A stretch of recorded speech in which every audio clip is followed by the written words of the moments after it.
Bonjour. Notre vie touche à sa fin le jour où nous nous taisons alors que nous aurions dû parler. C'est en entendant ces mots de Martin Luther King que j'ai pris la décision de faire ce DVD.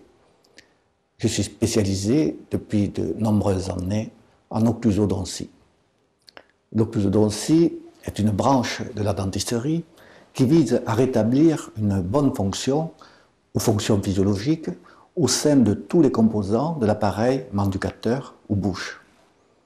Cela concerne aussi bien de bons contacts entre les dents, ce que l'on appelle l'occlusion dentaire, qu'une fonction physiologique des muscles qui mobilisent les maxillaires.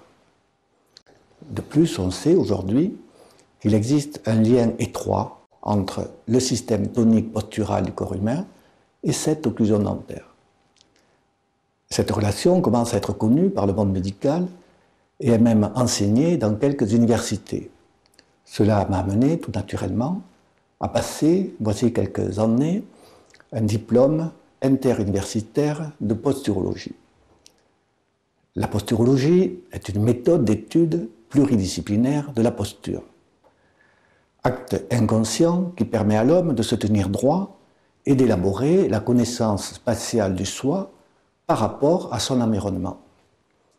Ces tensions musculaires réflexes qui maintiennent l'axe vertébral sont sous la dépendance de ce que l'on appelle les capteurs posturaux, qui vont les régler et les harmoniser. Ces capteurs sont essentiellement au niveau des pieds, des yeux, des dents et des organes. Mais il y en a beaucoup d'autres, bien sûr. J'ai donc une vision holistique de la santé. Holistique vient du grec holé, qui signifie global. En médecine holistique, on considère que l'homme est un tout indivisible qui ne peut pas être ramené à la somme des différents composants qui le constituent. Pour faire une métaphore, prenons par exemple une équipe de football. Ce qui fait son succès n'est pas que l'addition des joueurs qui la composent, ce serait oublier le travail des nutritionnistes, de l'entraîneur et de ce que l'on appelle l'esprit d'équipe. Dans ce cas, le tout n'est pas égal à la somme des parties. Le contraire d'holistique est le terme réductionniste. La médecine occidentale est une médecine très symptomatique, qui s'intéresse plus aux conséquences qu'aux causes. Nos médecins sont des médecins chimistes qui ciblent leur thérapeutique sur des segments de santé sans trop s'intéresser aux causes de ces maladies. Si vous avez un problème cervical, votre médecin va vous regarder le cou, vous faire passer une radio du cou, vous donner une pommade anti-inflammatoire à mettre sur le cou, faire porter une minerve autour du cou. Aucun ne vous regardera les dents, les yeux ou les pieds. Mais heureusement qu'ils sont là, car ponctuellement, ils sont capables de nous soulager et de nous aider, surtout dans l'urgence. Je pense qu'il ne faut pas opposer médecine holistique et médecine symptomatique, mais qu'il faut essayer de les marier et de les articuler. Dans ce sens, j'ai fondé, il y a quelques années, avec d'autres thérapeutes, acteurs de la posture, la société de posturologie interdisciplinaire Midi-Pyrénées. C'est en m'intéressant à tous ces aspects de la santé que je me suis rendu compte que quelque chose clochait.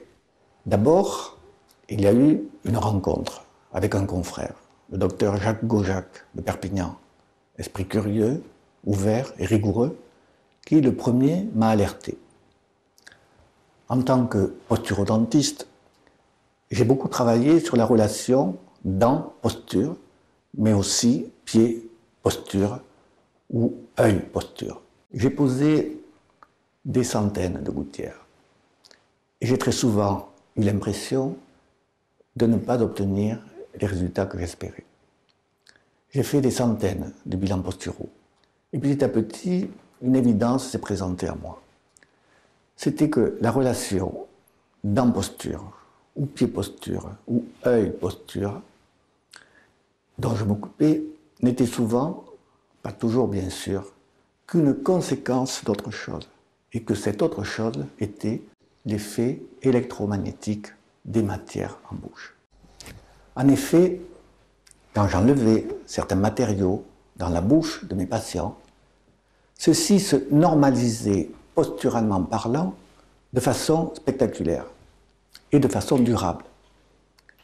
C'est ainsi que cette évidence s'est mise en place petit à petit dans mon esprit. Alors voilà, je suis devant vous pour témoigner de ce que j'ai pu observer sur des centaines de patients que j'ai eu l'occasion d'examiner. Mon ordinateur est plein de films réalisés à mon cabinet et qui sont tous plus explicites les uns que les autres. J'ai des centaines de témoignages de patients qui ont vu leur état de santé s'améliorer de façon spectaculaire après avoir écouté mes conseils. Des médecins, des ostéopathes, des kinésithérapeutes, des orthoptistes sont venus à mon cabinet se rendre compte par eux-mêmes de cette réalité et m'ont confié leurs patients, ce qui m'a permis d'examiner un très grand nombre de gens. Mais en fait, de quoi s'agit-il? Qu'est-ce que cela veut dire?